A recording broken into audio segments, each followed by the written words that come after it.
Many billions of years ago, the universe was created in a Big Bang explosion. And when this happened, the universe created an enormous amount of positive charge and negative charge. Whenever it created a positive charge, it created a negative charge. If we add up all the charge in the universe, we believe that the total would sum to 0. And we call this law conservation of charge.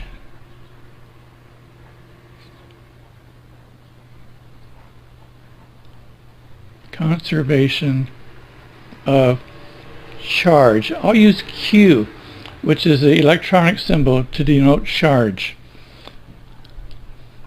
Now, nature can do some very interesting things with this charge. For example, it can create hydrogen atoms. It can create the positive proton and a negative electron, which we can think of orbiting the positive nucleus. Now, this is an oversimplification and not to scale, but it gives you the general idea. Now, nature can take all these hydrogen atoms that were formed in the early universe, and it can create galaxies, it can create solar systems, it can create stars. And the stars can take these hydrogen atoms and they can convert them to heavier elements, for example, carbon and nitrogen and oxygen and calcium, the ingredients that we need for life. And at the same time, it can create metals. It can create copper. It can create silver. I'll use the chemistry symbol for these. It can create gold.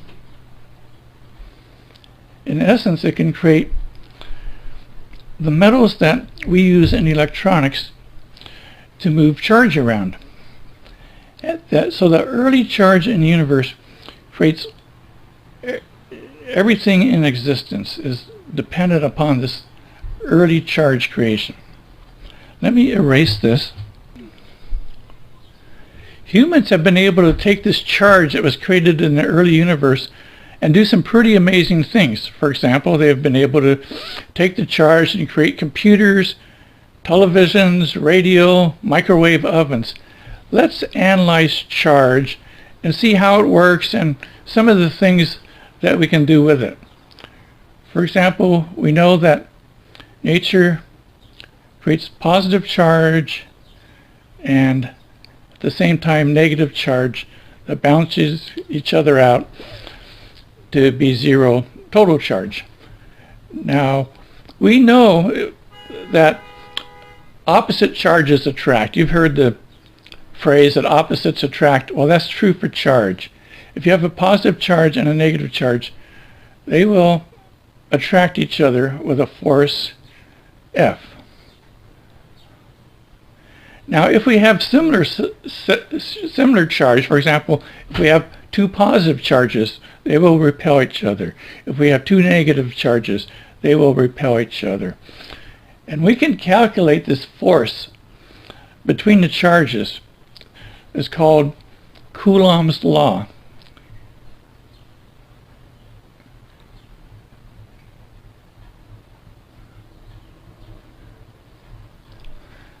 And Coulomb's law states that the force between the charges is equal to a constant times charge 1. We'll call this, let's call this Q1 for charge 1, times charge 2. We'll call this charge 2, divided by the distance between the center of charge squared, d squared. So d is the distance center of this charge to center of this charge, and d for distance. Now, as the amount of charge increases, as Q1 and Q2 become larger, since they're in the numerator, the force becomes larger. As these charges become closer to each other, the distance between the charge becomes less. And since it's in the denominator, a smaller number in the denominator causes a greater force.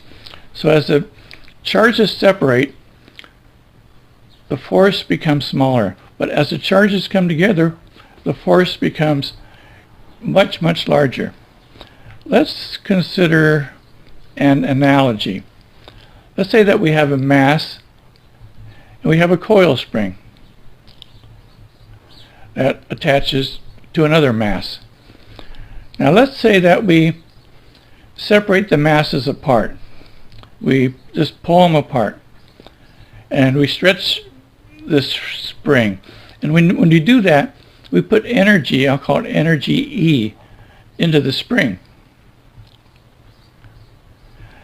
And we can take this energy in the spring and do some useful things with it. For example, your garage door. When you close your garage door, you put energy into a spring. And when you come home in the evening and you open your garage door, this energy stored in the spring helps you lift the garage door. And in a similar way, the energy stored in this charge is like the energy stored in the spring. We can do useful things with it.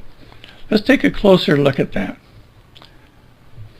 Let's say that we have some positive charge and some negative charge, and we can do work on this positive charge, and we can separate the positive charge and the negative charge. So whoops, let me undo that. So we can separate the charge greater distance and put energy, like that garage spring. We put energy between these charges. And we can say we can anchor positive charge up here. For example, maybe we put this on a metal plate. And we'll anchor some corresponding negative charge also on a metal plate down here. Now let's analyze what happens. We've created energy by separating these charges, just like the garage spring. And for example, if we put a positive charge here, we know that similar charges are going to repel each other and opposite charges will attract each other. So this charge will move. It will move towards the negative plate. And we call this movement of charge current.